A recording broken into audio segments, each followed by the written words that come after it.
आप लोगों ने रस नाम सुना होगा और ये रस कई प्रकार का होता है। निंदा रस भी उनमें से एक है और इसका पर्यायवाची है, रस का पर्यायवाची है आनंद। और ये रस एक नहीं कई जगहों से मिलता है और कई प्रकार से मिलता है। ये रस रूपी जो आनंद है ये हमेशा हमें डुबोता है।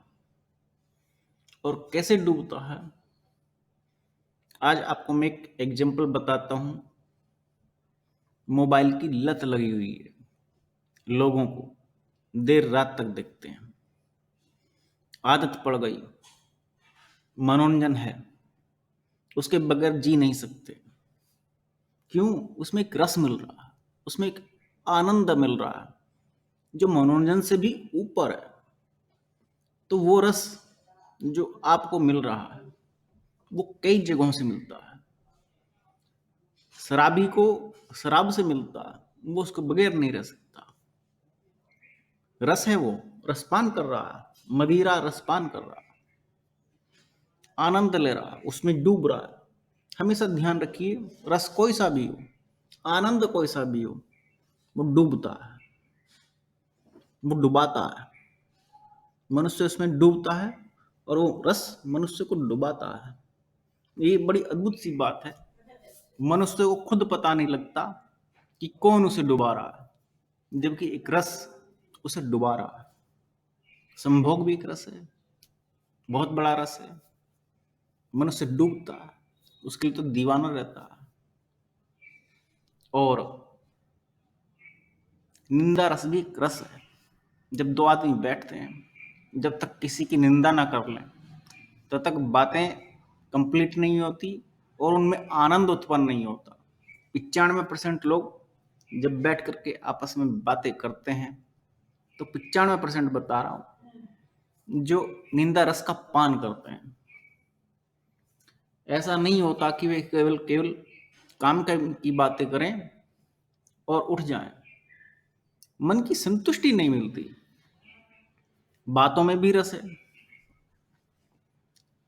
मदिरा में भी रस है, संभोग में भी रस है, मोबाइल में भी रस है, और यहां तक कि रस तो ध्यान में भी है, जिसका बड़ा वर्णन योगियों ने, ऋषियों ने, मुनियों ने किया है।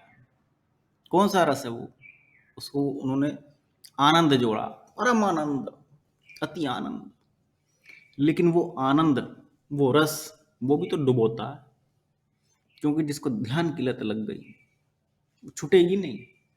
वो तो शराबी से भी बड़ा नशा है, वो तो 24 घंटे चढ़ने वाली मदिरा है। उसका रस तो ऐसा है। आपको किसी भी प्रकार के रस से बचना चाहिए, आपको किसी भी प्रकार के आनंद से बचना चाहिए, क्योंकि ये दोनों, रस या आनंद, एक ही बात है। दोनों डुबोते हैं।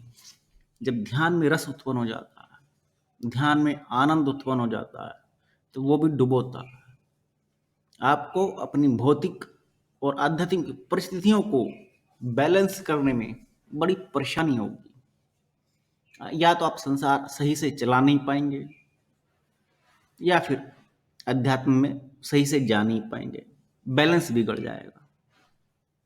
और मैं आपको बार बार कहता हूं, ध्यान आनंद का नाम नहीं है। ध्यान में रस उत्पन्न होता है, ध्यान में तो बहुत सारी चीजें उत्पन्न होती है, उनमें से एक रस भी है। आपको इस रस से बचना है, आपको इस आनंद से बचना है। और आप जब इस रस को भोग लेंगे ध्यान में और इससे ऊपर चलेंगे, तब शायद आपका ध्यान और अच्छा होगा।